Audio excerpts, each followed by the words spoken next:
Turkish Airlines flight TK1951 departs Istanbul at 8:25 on the morning of the 25th of February 2009 for its flight to Amsterdam.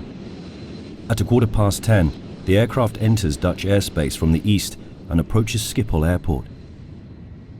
Due to a fault, the left-hand radio altimeter, one of two on board, indicates an incorrect height of -8 feet. This occurs whilst the aircraft is descending to a flight level 40 and subsequently to 2,000 feet. The incorrect radio height causes a total of 5 audible warnings to be heard in the cockpit. The pilots have noticed these warnings. There are 3 pilots in the cockpit. The co-pilot, who is flying the aircraft, is seated to the right.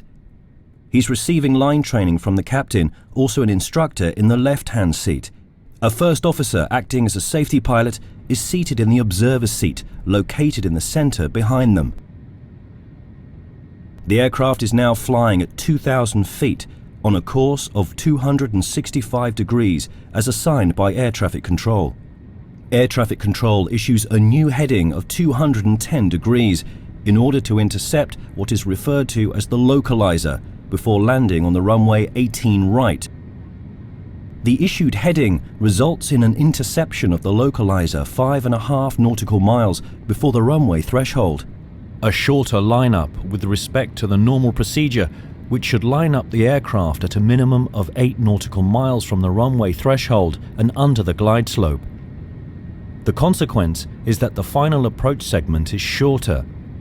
No clearance for a further descent is issued, so the glide slope to the landing runway is now being intercepted from above. Once the aircraft intercepts the localizer, the throttles must be closed to allow the aircraft to descend to the glide slope. Due to the incorrect height measurement by the left radio altimeter, the auto throttle prematurely switches to the retard flare mode. This mode is usually activated in the final stage during the flight in order to reduce speed when above the landing runway. The immediate effect is, however, the same as if the system had functioned correctly. The throttles close. Interception of the glide slope from above masks the faulty operation of the auto throttle. At an altitude of 1,300 feet, the glide slope is intercepted. At this point, the speed of the aircraft is still above the landing speed of 144 knots. Once an altitude of 1,000 feet has been passed, the aircraft and crew must be fully prepared for landing, according to Turkish Airlines company procedures. This, however, is not the case.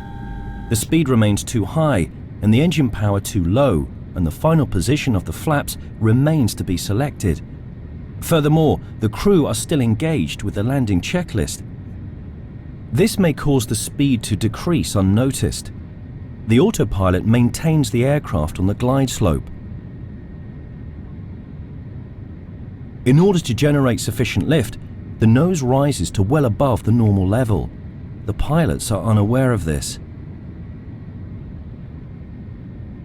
Once the speed reduced to 109 knots, the stick shaker was activated.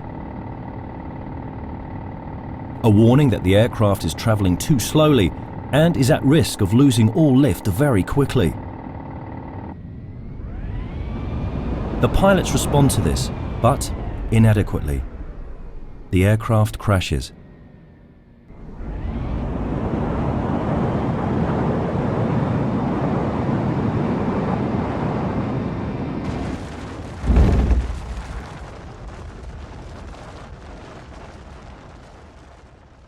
Flight data recorder, it can be seen that once the stick shaker is activated, the co-pilot slides the throttles forwards and pushes the control column to lower the nose of the aircraft. The captain takes over control, but the auto throttle is not deactivated, which means that it almost immediately closes the throttle again. The auto throttle and automatic pilot are then deactivated. 7 seconds later, full thrust is applied. By this point, there is insufficient height remaining to recover from the stall.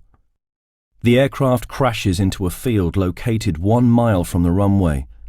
Due to the high nose position, the tail strikes the ground first, and the aircraft breaks into 3 pieces.